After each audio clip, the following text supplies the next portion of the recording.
Il suffit de regarder les mains de Paolo pour que l'esprit s'envole, s'échappe.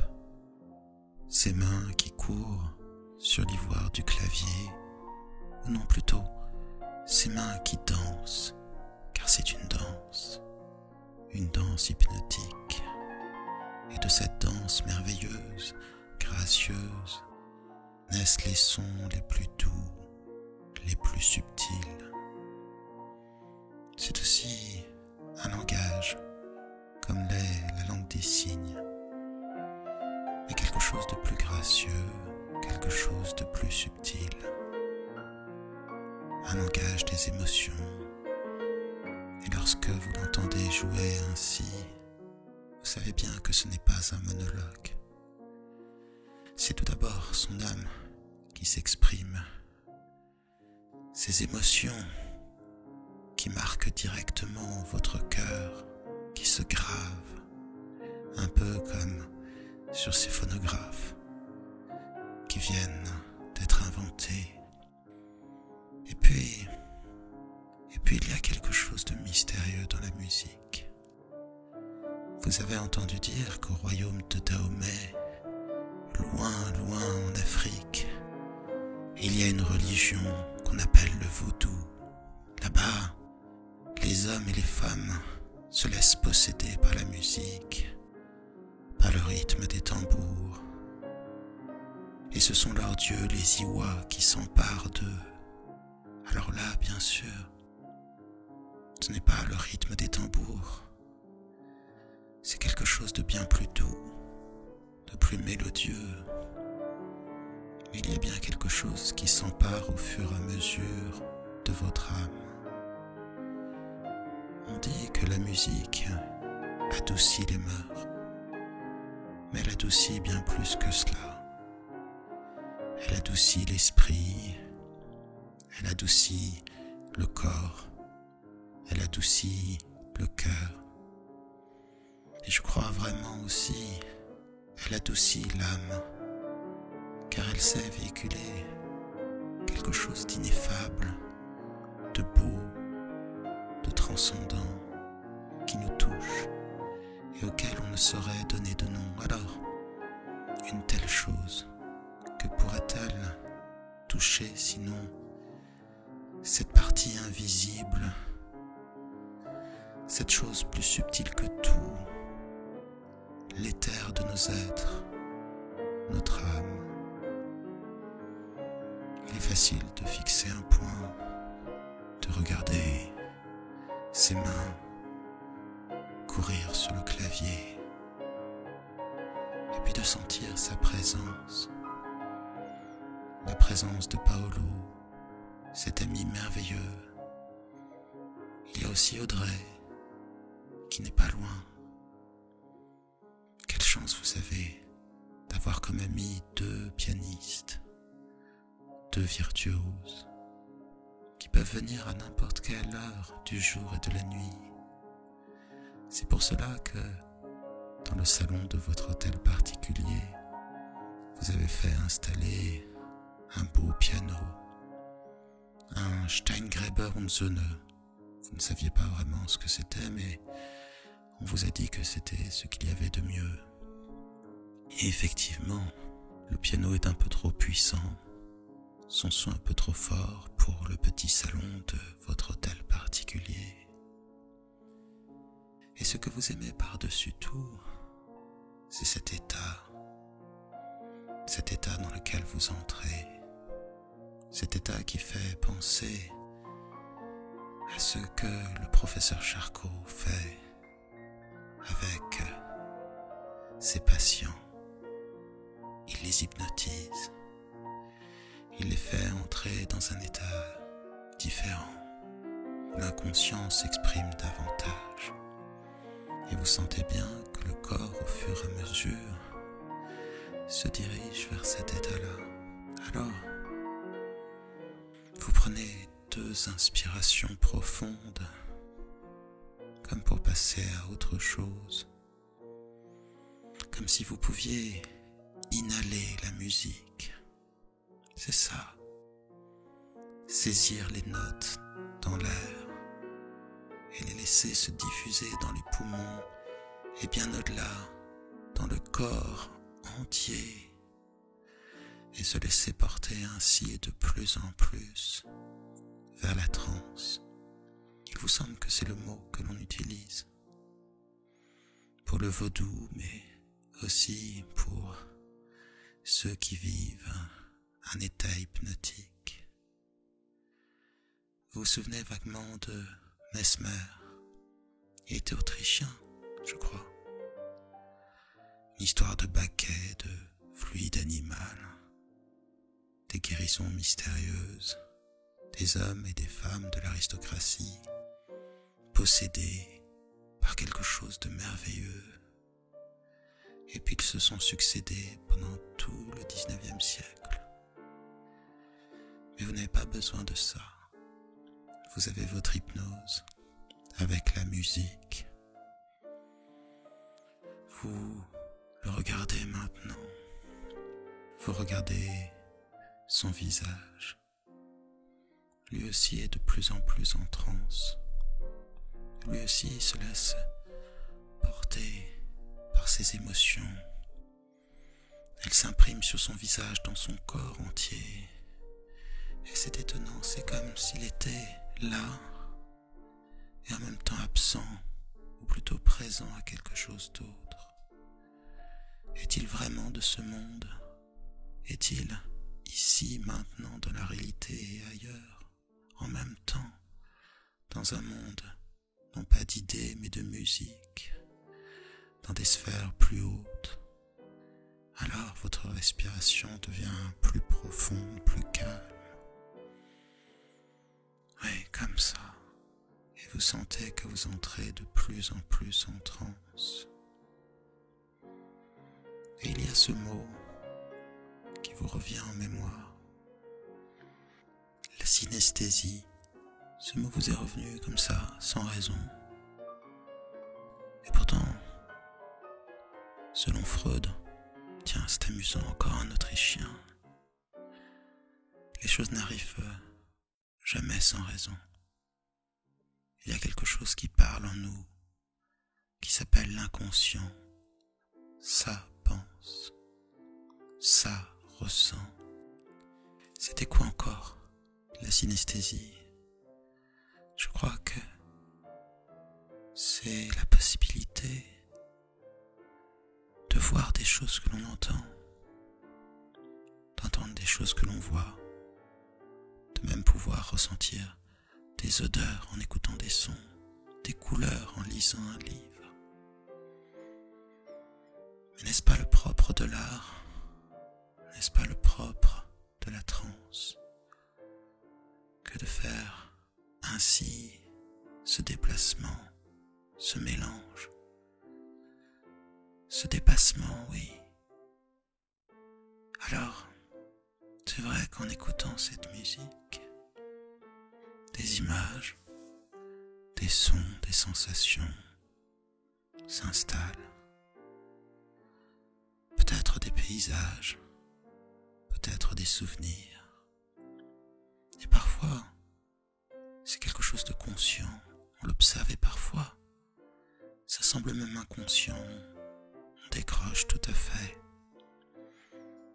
Et parfois il vous semble que vous devenez réellement la musique. Comme elle est douce, cette musique. Paolo sait toujours choisir la musique qu'il vous faut. Il vous a dit que ça s'appelait les Nocturnes de Chopin. Il vous a un peu parlé de sa vie, de ses amours. Et puis, il s'est mis à jouer comme ça, pour vous. Peut-il y avoir une plus grande douceur que dans cette musique? C'est vrai, au fur et à mesure, vous partez. L'esprit s'allège. Il se met à planer, voler, un peu comme s'il sortait du corps. On vous a parlé aussi de ces histoires. La transe somnambulique. Des gens qui se mettent à marcher sans s'en rendre compte ou qui parfois ont l'impression de sortir de leur corps. Et là, ce n'est pas tout à fait ça, mais le corps d'un côté vous semble plus lourd. Les bras sont fatigués, les jambes aussi, le corps entier, même la respiration est fatiguée. Elle devient plus lourde, plus profonde. Et l'esprit, lui, est plus léger. C'est comme une sorte d'échange. Quelque chose peut-être d'encore plus subtil. L'esprit léger invite le corps à devenir lourd et le corps plus lourd invite l'esprit à devenir plus léger. Et puis il y a cette rêverie qui peut s'imposer à votre esprit. On est encore au 19e siècle. Bien sûr, le siècle est âgé et bientôt viendra le 20e siècle, plein de promesses scientifiques, de merveilles. Alors, vous imaginez, ou plutôt vous voyez, votre corps lourdement installé sur le divan. Le divan qui pèse de tout son poids sur le parquet, ce si beau parquet qui vous a poussé à acheter cet hôtel particulier dans le quartier latin, ce beau parquet ancien, patiné par les ans, patiné presque par les siècles, et solidement ancré sur les fondations de cet hôtel particulier. Cet hôtel particulier, vous pouvez le rêver, le voir presque, et solidement ancré sur la ville lumière. Et oui, il vous semble vous souvenir tout d'un coup qu'il y a pas loin de 56 000 réverbères dans toute la ville. La ville lumière, quelle fierté d'y habiter. Alors, Paris solidement ancré sur la terre. Peut-être à l'époque le centre d'un vaste empire. Et puis,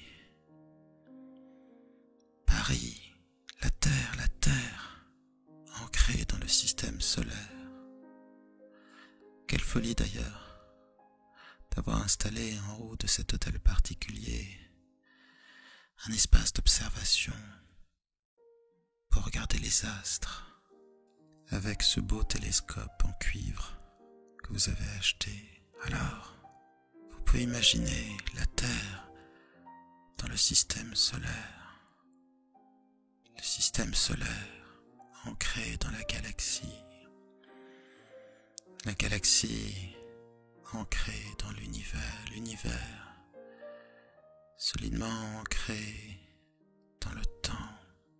Et le temps solidement ancré en vous, tandis que vous vous ancrez de plus en plus en transe.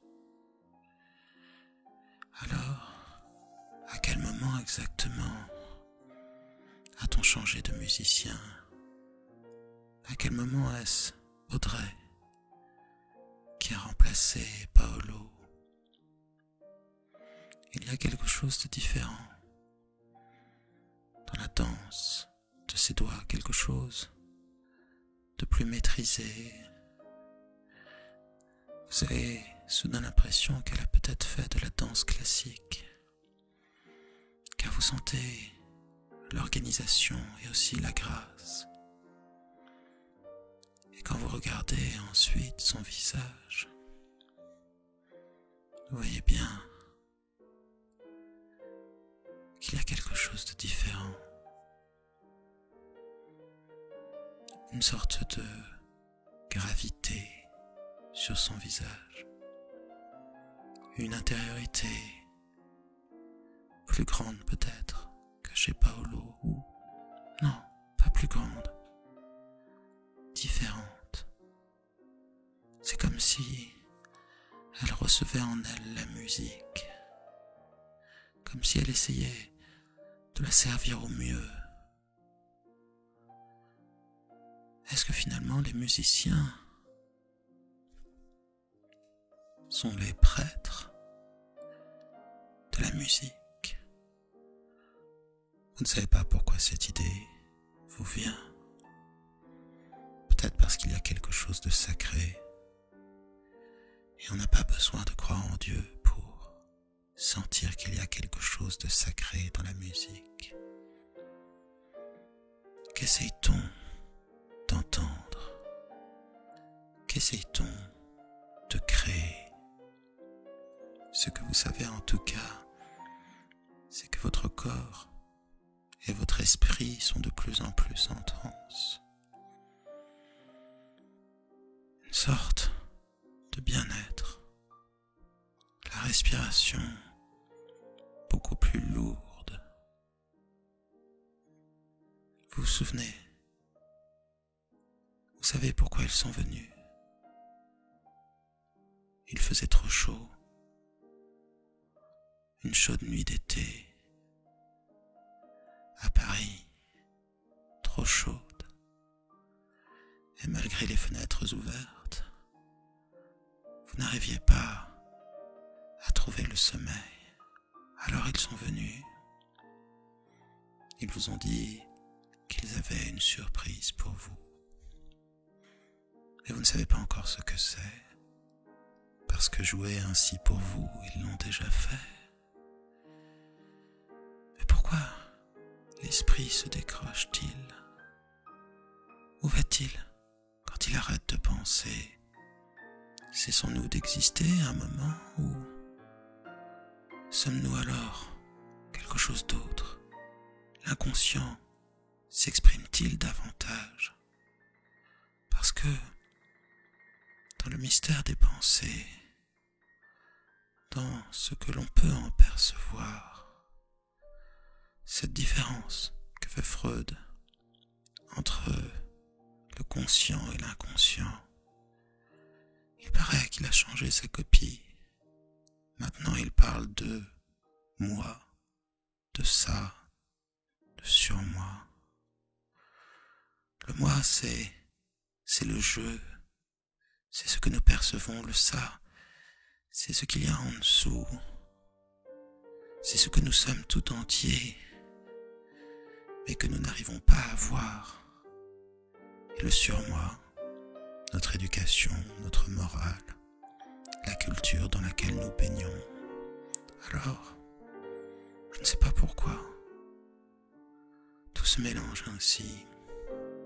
Et lorsque les repères, leur manière de s'écrire, de se dire parfois, de s'entendre, pourquoi, dans cette manière de dériver, dans cette manière de se transposer en quelque sorte, peut-être pas de s'élever, mais en tout cas, c'est comme une sorte de glissement.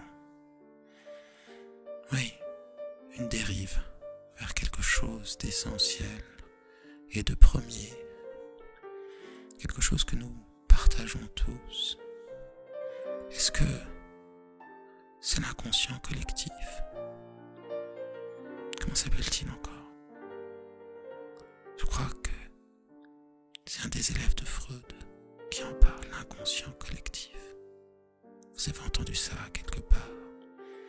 Et la manière dont ces pensées que nous partageons et qui pourtant nous sont si singulières, mais il n'y a pas de paradoxe, ni même d'oxymore. La logique est cachée, certes, mais elle est présente, expresse même, à celui qui sait regarder, à celui qui sait ressentir l'instant, la musique, le temps, et laisser finalement le regard se poser à la fois sur Audrey qui joue et en même temps sur le paysage mental de son monde intérieur. Alors il est temps de fermer les yeux et d'entrer totalement en transe. Vous savez qu'à n'importe quel moment vous pourrez les rouvrir, mais là c'est comme une sorte de paresse. Les paupières sont un peu trop lourdes, le corps trop fatigué, et vous voulez seulement entendre la musique.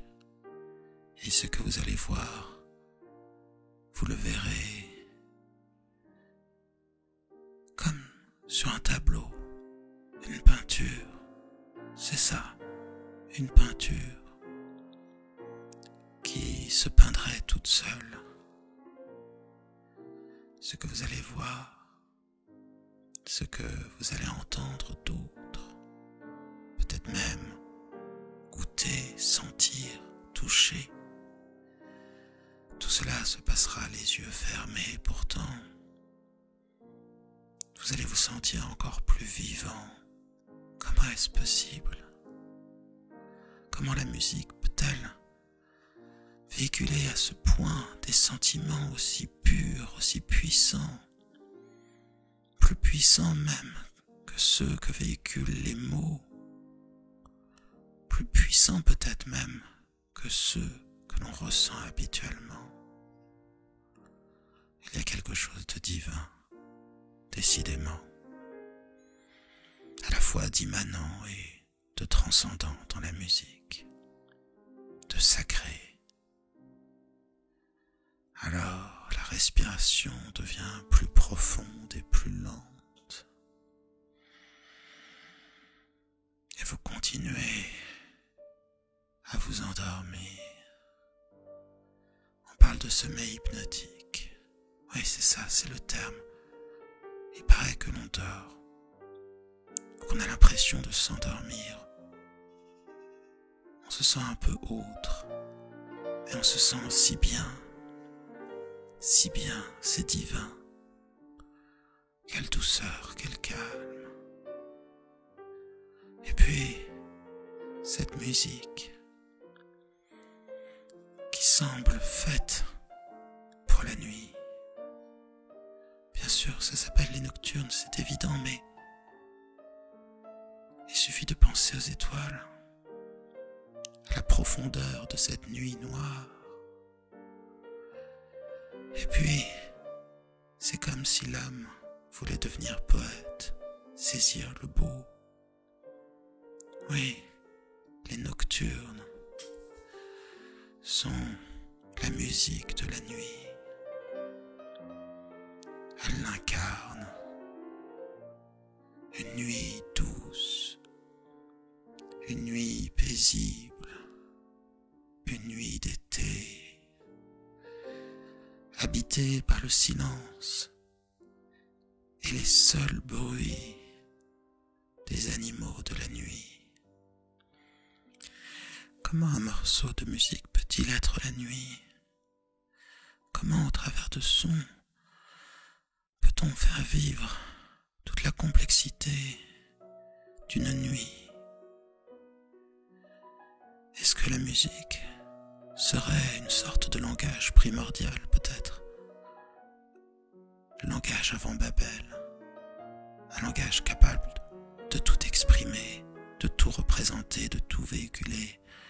Le langage, la langue, avant les langues, avant les divisions, avant l'incompréhension, une langue presque magique qui dirait le monde, qui créerait le monde. Au commencement était le Verbe, et si au commencement était la musique, que cela changerait-il? Vous entrez plus en transe, c'est évident, car vous ne savez pas comment, à un moment, vous vous êtes retrouvé dans votre voiture. Paolo et Audrey sont là avec vous, et pourtant vous entendez leur musique. Comment est-ce possible? Les deux chevaux vont à un trot plutôt léger, tranquille.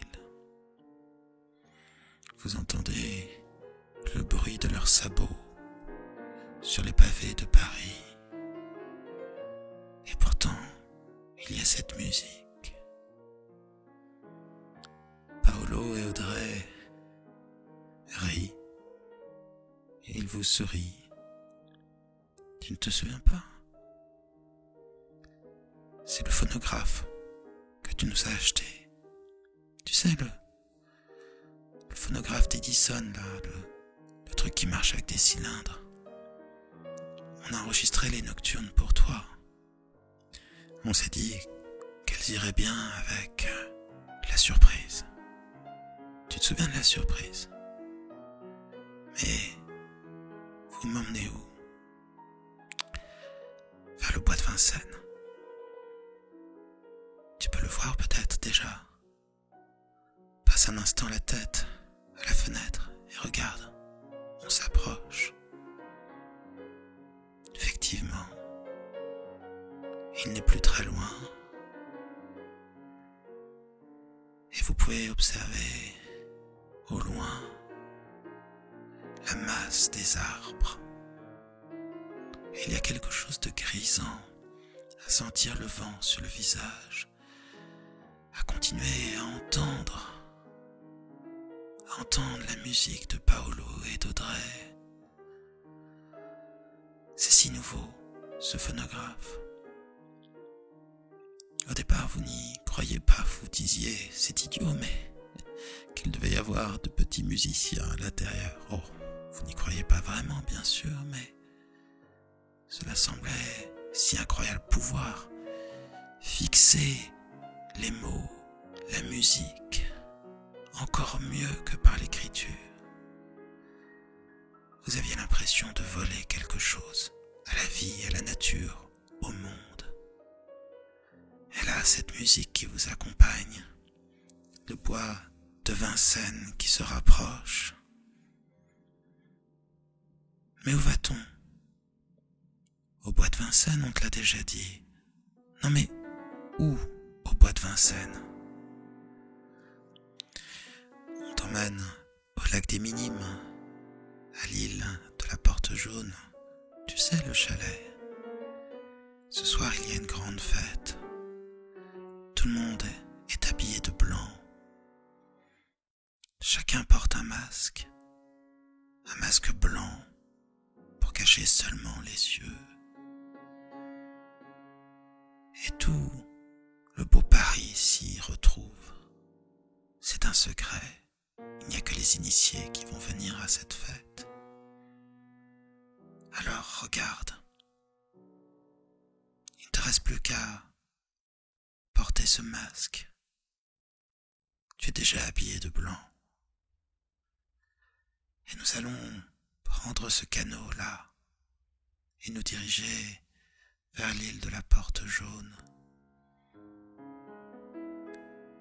Audrey prend une rame, Paolo l'autre, et ils se mettent à canoter, à ramer tranquillement sur le lac Minime.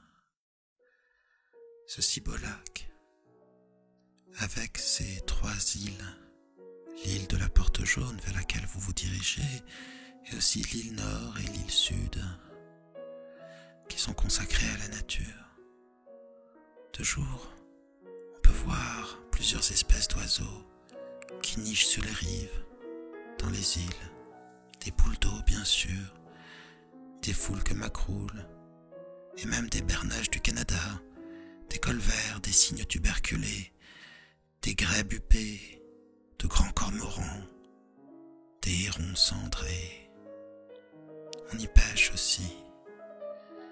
le brochet, la cendre, la carpe, les carassins, les gardons, les rotangles, les goujons, les tanches, les brèmes, les chevennes, les perches soleil et même les poissons-chats. Et puis, il y a ce jardin à l'anglaise, ce beau être pourpre, séculaire, magnifique. Vous vous rapprochez de l'île donc, et vous pouvez observer une guinguette. Il y en a de plus en plus sur la Marne, aussi sur les bords de Seine, et puis là, dans le bois de Vincennes. Il y a les lampions qui illuminent par des taches de lumière la nuit, comme des étoiles colorées. Et vous entendez au loin les flonflons du bal. Et la musique d'Audrey et de Paolo recouvre le tout. Et vous êtes à distance, un peu comme un dieu qui observerait la terre. Vous voyez ces couples danser, tous habillés de blanc, avec ces masques blancs également. Des hommes, des femmes plus âgés, certains portent des cannes. Et puis même des enfants. Il est tard pourtant, mais on a fait une exception des enfants qui s'amusent à imiter les grands, qui essayent de valser, de danser. Et dans leur danse, maladroite mais joyeuse, il y a quelque chose qui pousse à sourire intérieurement. C'est incroyable comme on peut être bien, comme ça, dans une barque, dans un canot.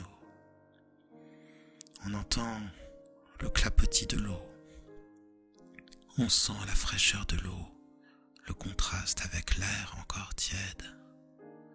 Et parfois, on laisse la main traîner dans l'eau. Et on se laisse porter, encore une fois, vers quelque chose d'autre. Et la transe continue. Et c'est comme dans un rêve. Le rêve qui continue. Les flonflons du bal, les lampions. Et là-bas, des gens qui certainement boivent l'absinthe. Ils utilisent une sorte de fourchette, un sucre. Et puis, le liquide se répand. Il paraît que c'est divin, mais qu'on peut devenir fou. Vous n'avez jamais essayé. Mais tout ce que vous vivez là maintenant, un petit parfum d'aventure, si ce n'est cette totale sécurité que vous ressentez et cette impression de chaleur humaine, d'amitié qui existe réellement entre vous, Audrey, Paolo, des amis avec qui il n'est pas besoin de parler, des amis avec lesquels le silence est plein de sentiments, le dialogue continue, des amis avec lesquels il est doux de partager ce moment et de partager cette surprise, cette magie au moment où les feux d'artifice se mettent à éclater, à illuminer le ciel. Des taches, des explosions, des couleurs. Cela ressemble un peu à ces impressionnistes. Le monde devient différent, on le voit différemment. Ça devient un monde de couleurs vibrantes. Comme c'est merveilleux. Il y a beaucoup plus à voir que ce que l'on observe habituellement. Alors, toujours porté par la musique, qu'on confortablement installé dans le canot. Vous laissez votre regard se perdre dans la contemplation de ces feux d'artifice. Que cela est doux, que cela est beau. Paolo et Audrey ont décidé de retrouver la rive. Ils m'ont dit que les gens pique-niquaient un peu partout, qu'ils dansaient un peu partout, et qu'il fallait absolument aller voir le parc floral, ce merveilleux jardin à l'anglaise. Ils ont allumé des torches un peu partout. Ça a quelque chose de magique. En tout cas, c'est ce que j'ai entendu dire. Il faut qu'on y aille. Et effectivement, vous reprenez la voiture et les chevaux, d'un pas plus tranquille, se dirigent vers le parc floral. Et toujours la musique qui vous accompagne. Toujours quelqu'un pour porter le phonographe. Et vous laissez porter par les nocturnes, ce trait d'union merveilleux, à cette aventure, à ce rêve, car vous ne savez pas si vous vivez réellement cela ou si vous le rêvez, et cela a-t-il la moindre importance quand le rêve est aussi beau? Alors, vous mettez à déambuler sur les chemins du parc floral. De temps en temps, votre regard se porte sur le ciel et plonge dans l'infini de l'espace, bercé par le clignotement des étoiles. Ensuite, le regard est attiré par les torches, un peu comme les phalènes qui sont attirées par la lumière. Les regarder ainsi, brûler, ce petit crépitement qu'on entend parfois, cette lumière chaleureuse, jaune, et observer ces massifs, ces fleurs, éclairés par la seule lumière des torches. Et puis entendre le bruit des marcheurs, entendre une fois encore comme dans un rêve, les discussions, les échanges des autres promeneurs, mais l'entendre comme un bruit indistinct, comme un arrière-fond en quelque sorte, et se laisser porter, marcher sans plus penser, observer toute l'élégance de ce lieu, l'élégance de ces hommes et de ces femmes habillés de blanc. Alors oui, on rêve. Alors oui, on peut s'allonger n'importe où dans l'herbe et observer encore et encore les étoiles. Et on peut fermer les yeux et même en fermant les yeux les voir encore.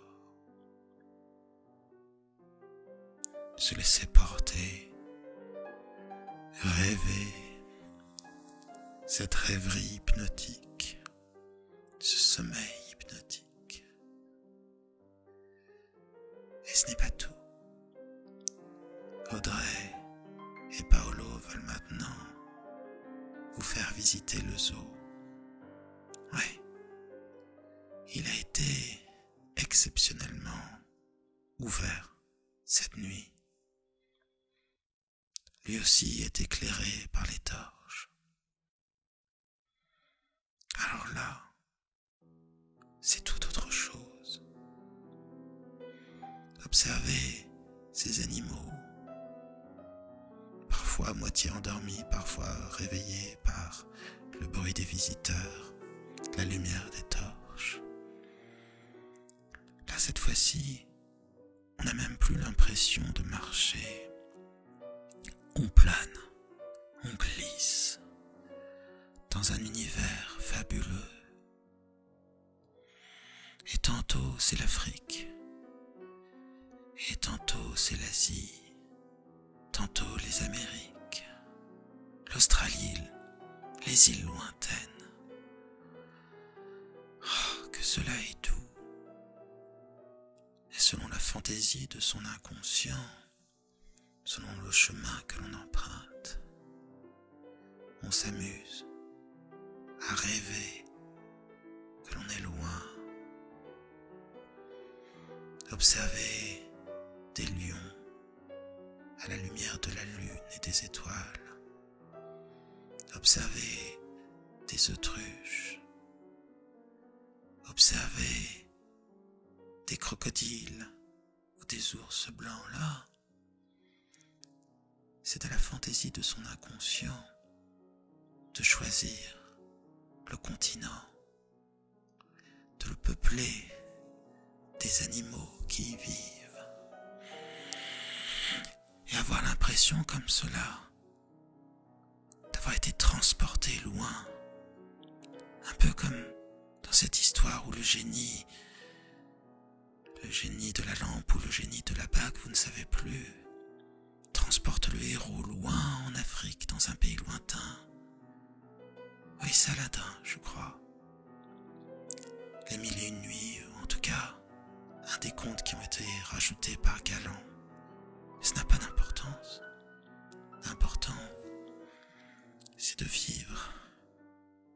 C'est d'être le rêve, d'être la musique. Vous êtes totalement la musique, vous êtes totalement le rêve.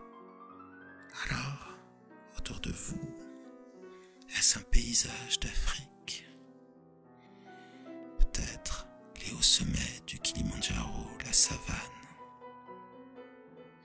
Quelque part, en Australie, loin, en Papouasie, pourquoi pas? Peut-être les plaines, les collines, les steppes de Mongolie. Peut-être les grandes prairies du centre des États-Unis. Ou peut-être encore le pôle Nord, les ours blancs.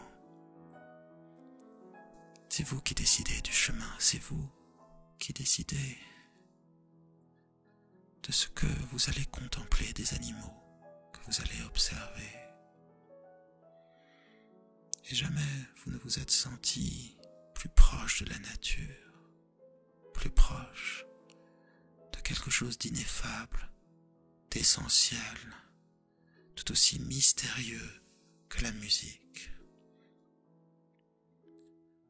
Que recherche notre esprit, notre âme dans la musique? C'est quelque chose de sacré que l'on retrouve aussi dans la beauté de la nature. Peut-être est-ce la même chose. Peut-être devrait-on lui donner le nom de Dieu ou un autre nom. En tout cas, nous aspirons à quelque chose qui dépasse nos vies, qui dépasse la raison, qui dépasse le quotidien, et que l'on peut trouver dans l'art, la nature, la poésie, la littérature, la musique, les grandes promenades et les fêtes mystérieuses au bois de Vincennes. Une belle nuit d'été. Oh, qu'il est doux de rêver ainsi. Désormais, c'est tout le bois de Vincennes qui s'ouvre à vous. Allez-vous rester et arpenter les allées du zoo, retourner au parc floral pour observer de plus près la délicatesse, la beauté de ces fleurs et de ces arbres? Allez-vous canoter encore près des îles du lac Minime ou même, pourquoi pas, rejoindre l'une des rivières rejoindre la Marne, rejoindre le fleuve de la Seine. Il y a aussi ces si jolies cascades que l'on trouve dans le bois de Vincennes, ces ponts qu'il est agréable de traverser. Il y a aussi le bois, et oui, pourquoi pas aller se promener dans les bois, prendre une torche et oser se balader à la seule lumière de celle-ci. Tout est possible. Et pendant que le rêve va continuer, votre corps là, quelque part, allongé, va continuer à s'endormir. Et ma voix sera là pour vous accompagner vers le sommeil de la nuit. Pour tout d'abord vous guider encore sur les chemins du sommeil de l'hypnose, puis, comme je vous le disais, vous guider peu à peu vers le royaume de Morphée. Alors, pendant que continue votre promenade, votre aventure au bois de Vincennes, alors que continue à se préciser en vous à la fois la musique, son émotion, mais aussi les images, les sons, les sensations créées tout exprès par votre inconscient pour que le rêve continue, pour que vous puissiez marcher à l'intérieur de votre rêverie, à l'intérieur du rêve. Ce monde intérieur, si vrai, ce monde intérieur qui est plus qu'une copie de l'autre, de celui extérieur. Alors que vous avancez, marchez au bois de Vincennes, libre d'aller où bon vous semble, le corps, lui, est lourd et calme, endormi, serein, reposé. Sa respiration est lente et c'est comme s'il dormait déjà, tant il est immobile et serein, si serein, lourd, très lourd. Une partie de vous toute petite là-bas et l'autre qui continue à avancer, à flâner au bois de Vincennes, qui continue tantôt à observer le ciel, les étoiles, ces nuages qui semblent presque violets, tantôt observer la nature, les arbres, les fleurs, tantôt observer l'eau et vos amis Audrey et Paolo qui sont à côté de vous. Puis, de temps à autre, devenir seulement la musique, ne faire qu'un avec elle.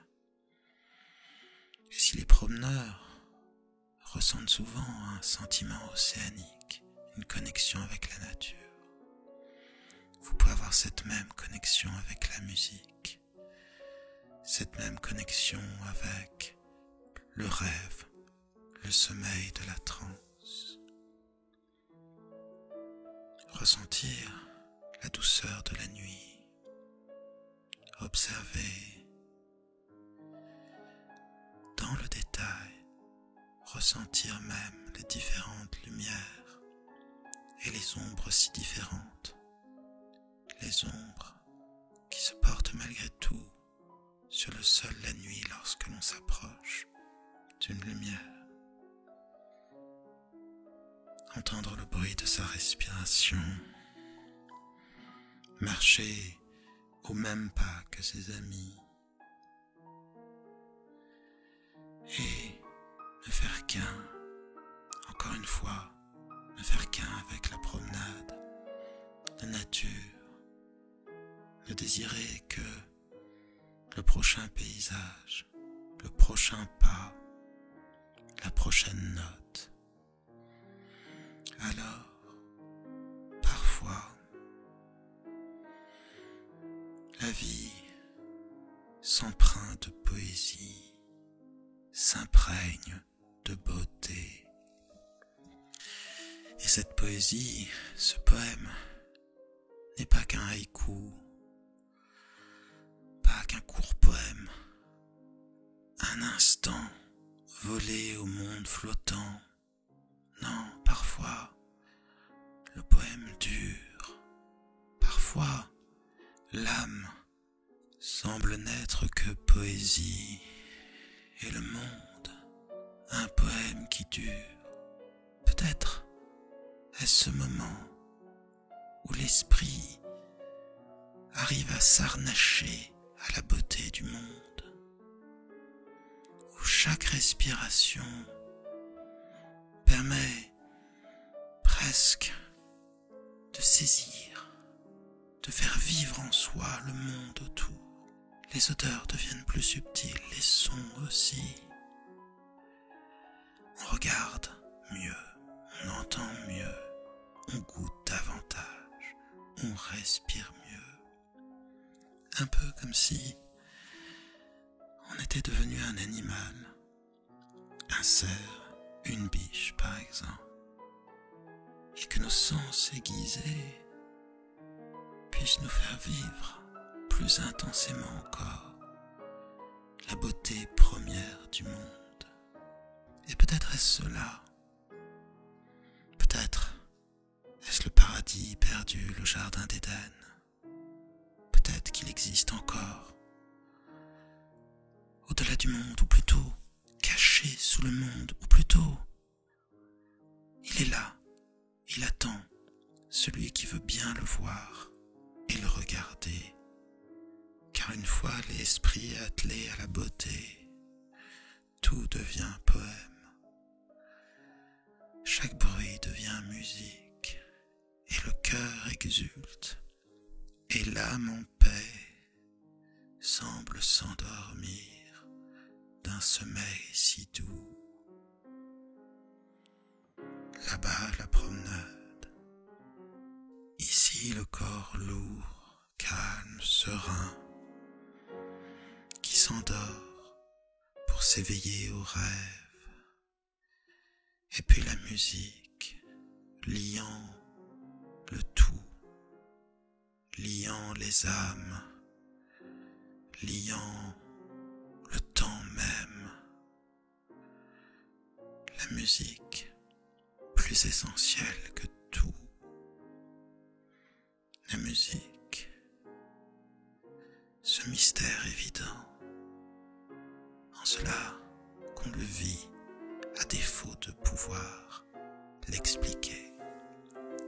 Alors, c'est peut-être une sorte de musique qui passe du ça au moi, au surmoi, ou du conscient à l'inconscient.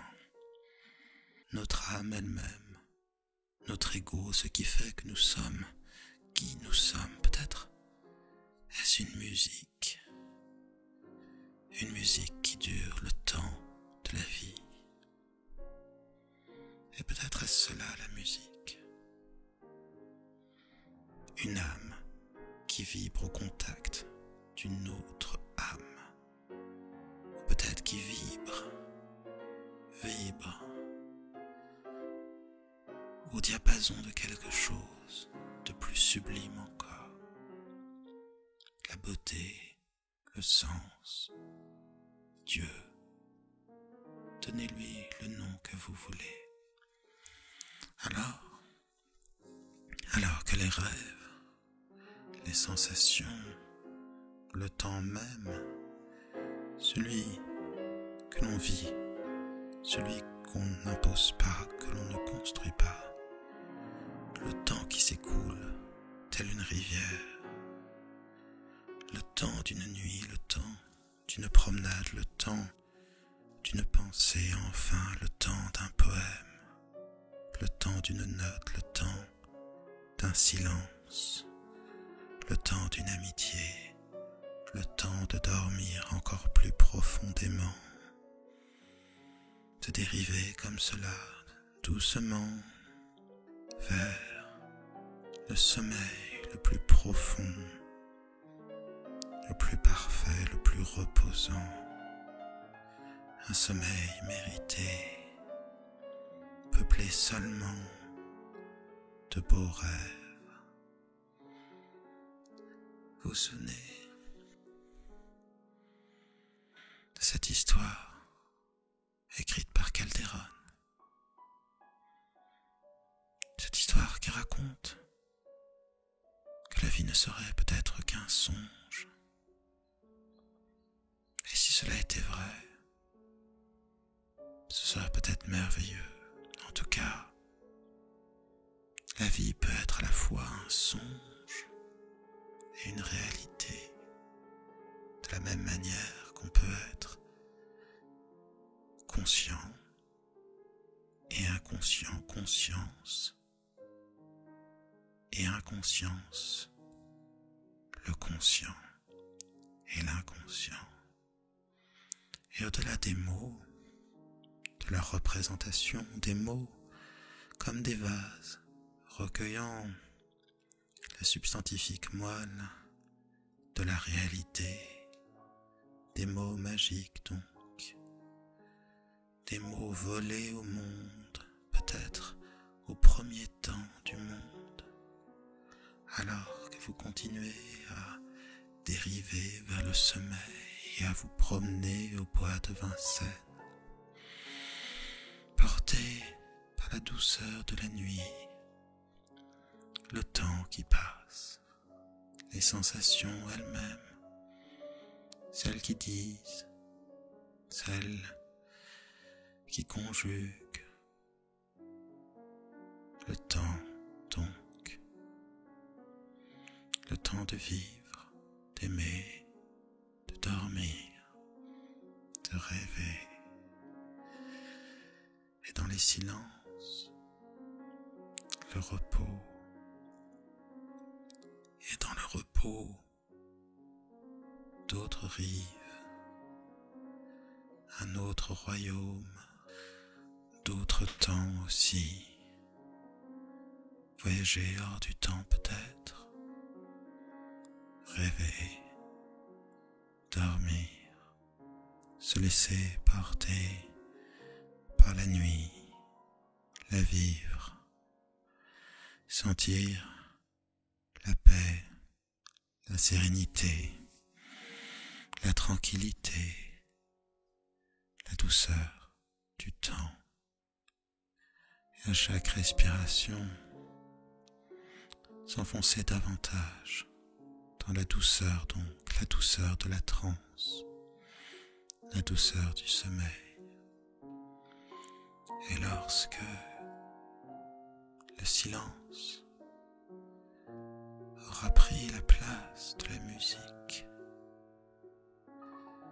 c'est encore une autre musique qui s'élèvera. Cette fois-ci, la musique des rêves. Une autre aventure, un autre temps, bien réel, même si on ne s'en souvient pas. Dans le royaume de Morphée donc, protégé par la douceur de la nuit, éclairé par les astres. Chacun se repose et dort. Chacun goûte enfin au repos mérité. Et c'est en soi, donc, la musique des rêves qui s'élève, donnera forme et vie à tout ce que vous allez pouvoir ressentir. Vous dormez donc, et il est temps que maintenant se repose